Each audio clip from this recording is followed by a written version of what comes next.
2K rumors and news, you in the right place. Want a community that's cool, you in the right space. You want tips? Subscribe now and ring the bell. Then go to the park and give them hell. The Boot Squad is an organization with all winners.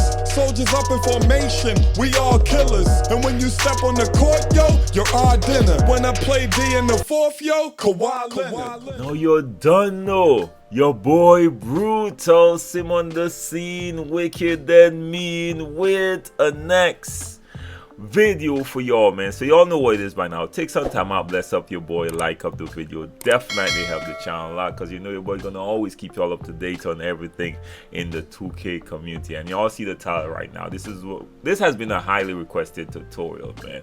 A lot of people complaining about Interceptor Hall of Fame, and me personally, I ain't got no problem with it because I understand how the game works, and I'm gonna drop all these nuggets for y'all to make your life so much easier as passers in NBA 2K22. All right, so let's start off with the groundwork. All right, the controller setting. You need to get in your controller settings and just copy and paste what I got here. Try these settings out right here for the passing. Right, of course the pass target profile is custom because I always change that up. You should not have default profile. You should not have that.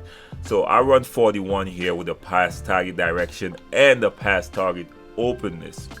That's 41, and 19 on the pass target distance. Now this is the settings I kind of eventually settled at. I've done changed up so many things, and this is why I had the most success in terms of me controlling my passes and getting it to the open player. Now the direction always overrides the openness. Trust me, that's why I like this. So I still got full control over my passes, but at the same time, if you have to, you know, sometimes you randomly press the ball, press that button to pass, and you don't push any direction, it makes the best decision for you.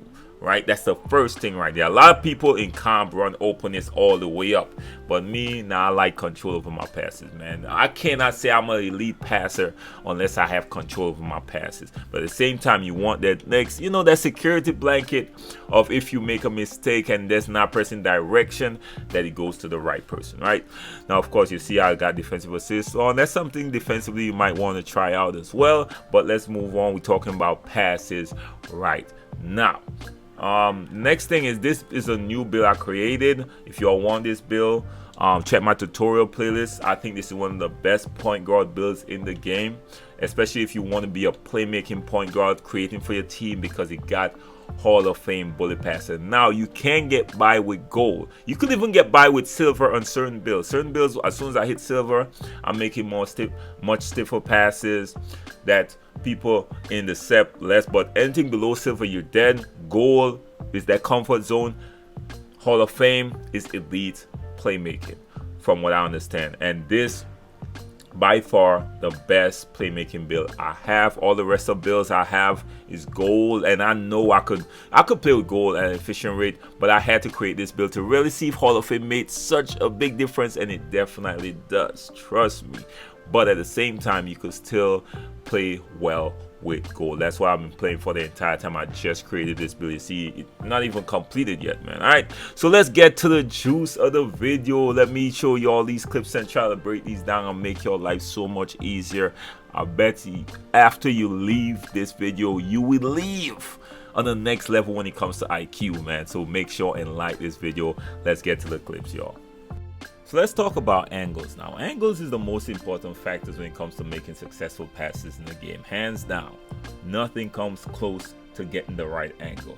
Now look, as I call a backdoor right here. Now of course the defender was in the good position defensively. He was in a very good position defensively, but because I decided to take an angle and kind of dribble parallel towards the cutter or the person that's taking the back door, I had a successful pass. Now this is something you don't see a lot of playmakers do, but it's something I learned along the way while playing NBA 2K22, y'all. Y'all gonna see a bunch more clips, of course, gonna show you all some more example of that. In this clip right here, this defender was in a solid position. As soon as he kind of jumped towards the defender, called the back door, and it's a simple dot. But notice how I'm always practicing doing the right thing because I know how the passing works.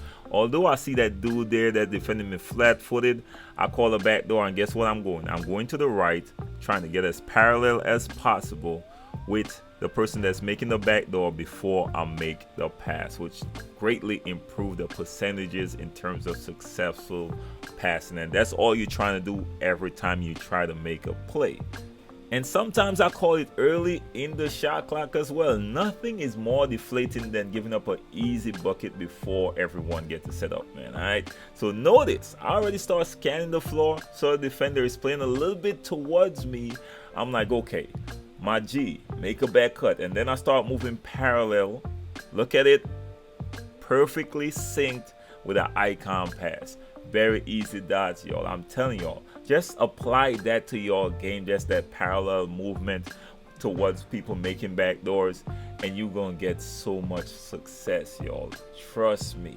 And yes, sometimes you don't have to do it, you know what I mean? Like the play that's coming up right now, sometimes the defender, like, look at the defender, and he's actually trying to defend two people on the right side. So you could simply just call a backdoor, you know what I mean? I'm calling my guy Big Mac for an easy backdoor right there, right? But I always recommend you practicing the parallel movement, y'all. Trust me on that. Now, as soon as you get a few of those passes in, guess what? The corner is gonna open right up. And this is exactly what you want, the defenders to play more conservative, because we always prefer a 3/2. Now, it's very important that you need bullet passer on goal and above to make this pass. And the next thing, you need the receiver to have fast jump shots. I always try to get my teammates to play with base jump shot 3 or set shot 25. If you play with teammates and you could control it, have them equip those two base and have glue hands on gold and above. You know, a lot of time you pass to some people and they drop the ball by their knee before they let their jump shot off. That's because they got a low glue hands, yo. They got low glue hands equipped.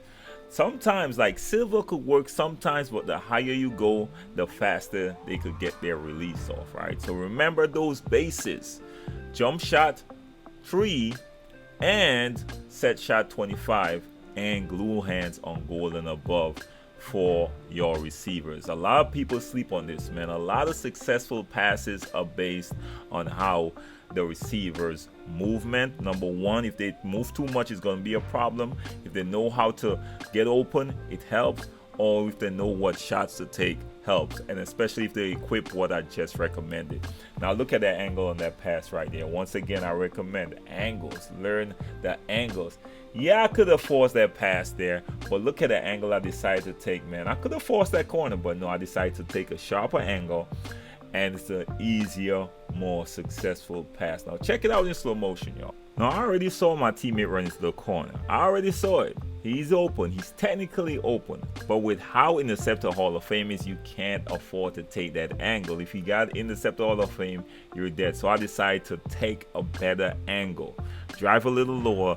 The window of opportunity, man, it's so much easier, man. And if you all want to click on the camera angle I'm using, a lot of people will ask for the camera angle. The link will be on the comment section. I will put the link at the top. I will pin it in the comment section, y'all. And it definitely helped me being a playmaker. Y'all see how things are so much more opened up once I'm playing with this camera angle, y'all. All right, so let's continue on with the video. Once again, I want y'all to say it: angles, angles, angles. All right, let's move on. A quick tip for y'all, man, and this one we're not gonna stay on long. If you want to be a pass first point guard, or definitely make the most out of, get the most assists, play with a popper, y'all. I'm sorry, poppers are just easier to work with if you love passing the ball. It opens up the lane, it makes life so much easier, give you so much options when it comes to you attacking the basket and creating for teammates. Poppers is what I recommend, man. But we're not gonna stay long on that. Let's move on, man, to something more serious, something people sleep on a lot, are the bounce passes in this game. Once again, check out the advantage of playing with a popper right here. The lanes are so much more open. Check out my guy Gambit as he run to the corner, open up lane, then I could use the bounce pass to my advantage. And one thing people sleep on a lot is the effectiveness of bounce passes in NBA 2K22. Now check out this clip right here. I'm always looking for the weakest defender or the most active defender to expose him, right? Run a few picks right here to open up. I could have taken that shot, but I'm still trying to pass. Look at that. He reached, dot. Now how did I know that would have been the weakest defender? Of course, I'm looking, he's already the most active. Look at him trying to jump. He's trying so hard to bait that passing lane. It's crazy. Now I just drive, pull that back defender. He stepped up for a reach, easy dot, bounce pass. Easy dot, bounce pass. Now the bounce pass is one of the most underutilized things in the game. A lot of people not used to using it unless they're gonna try to flashy or something. They don't even touch that button, to be honest with y'all, man. And I do use flashing a lot because I'm gonna explain something to y'all a little bit later in the video, so stay tuned. Right, once again, here we go again. Look at the bounce pass coming.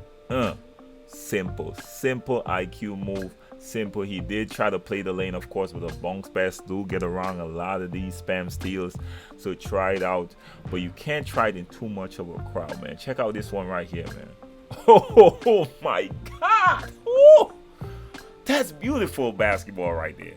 3/4 court bounce pass, man. Now notice, you cannot icon bounce pass it, of course, right? So to actually accurately hit your teammate with a bounce pass, you gotta look for that circle below the feet. In some cases, I hate when people have the icons below their feet, although I have it, but I'm the passer. I want my receiver to be bare. And notice the white circle, they got a little extra circle under their feet, right? That's how you know where the direction is aimed for the pass. Notice it's up there now. I'm pushing it to the corner to Gambit for the nice bounce pass. Now that will help you directional pass or improve with the directional passes. That extra white circle below their feet, keep an eye on that. If y'all could go back and click on it and watch it again, I'm telling y'all, it definitely helps. Let me show y'all by use of the red arrow how it works. Right now, look at the extra white circle under the player's feet. Now I'm going to show the red arrow. Here it is right here, moving it around. That's me moving the left stick and guiding it towards the direction. Now I got the person locked in the corner, guide it with the left stick, and you'll see the extra circle below the player's feet, and that's how you pass accurately without using icon passes. Now I still recommend that you learn the icons of your players, man. I ain't gonna front, it still helps the icon pass on a regular basis, like a quick tap icon, but that's what you learning what your player's icon is. But if you want to just not even think about it and just pass freely, that's the method you use. Just look for that white circle, y'all. All right, so anyways, let's continue on. I'll give you all a few more tips. Of course, you already know movement is your enemy in NBA 2K22. Movement, too much movement, not movement, but too much movement is your enemy in NBA 2K22. There is something called leading passes, or I kind of coined the term leading passes. That is, someone slightly moves and you pass that ball, it throws them into a direction. Now you could use this to your advantage, of course, if someone decks the right way, but it's really good to get your team under control and get them in steady spots, and then you navigate that. If you want someone to cut, call them cut. If you want someone to pop, call them pop. You got to be a maestro whenever passing the ball in this game, because if you allow people to just run around wild and just do what they want, it's just going to be chaotic, y'all. Trust me, with how the Interceptor work, especially Interceptor Goal and Hall of Fame with automatic steals, you can't afford the people that you're playing with the freedom to just move around freely. It's a problem. If you look at a lot of Pro-Am teams, they control the movement. You got to be a maestro, bro. You got to be a maestro. Trust me, you got to control your offensive players and just don't allow people to run over the place, because it's gonna cause a lot of turnovers. Trust me, the leading pass in this game, that I coined that term because that pass throws people in directions all the time. If you move too much, it's going to be a problem. Now I got a few more videos for y'all to check out, y'all. All right, if y'all enjoyed this video, make sure and check out, I got a perimeter defensive tutorial that a lot of people love, and I got an interior defensive tutorial, man, if y'all just trying to improve your game. Now if y'all want me to drop any more tutorial tips and trick video for y'all, make sure and put it in the comments comment section and like and share and subscribe. But make sure and check out these videos, y'all. I'm telling y'all, it will be worth it. Trust your boy on that. Anyways, y'all, have a blessed one, y'all. Be safe out there. Peace.